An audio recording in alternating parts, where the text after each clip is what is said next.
But he's a chaos candidate, and he'd be a chaos president.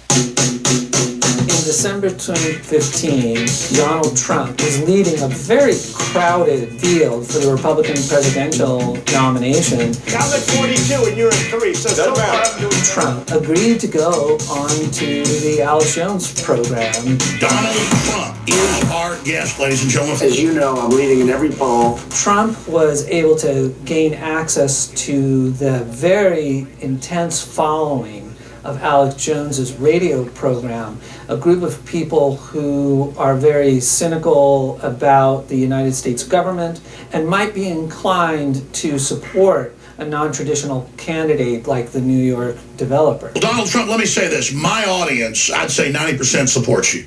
Okay?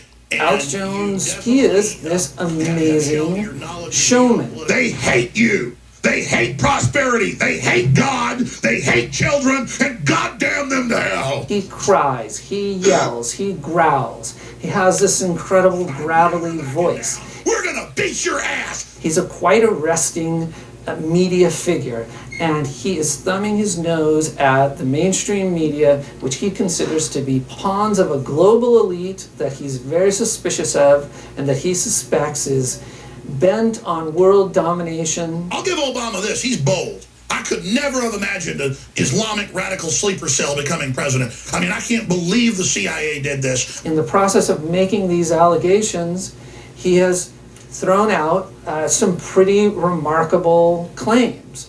We have footage of the police saying, get back, they're going to blow up 7. It was all over the news that day. I heard it on CBS radio. We know they staged stuff. They've staged it before.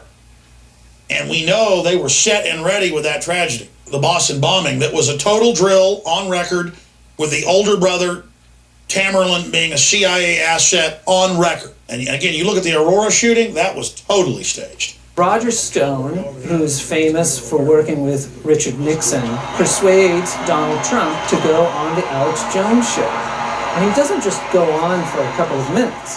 He's on for a half an hour.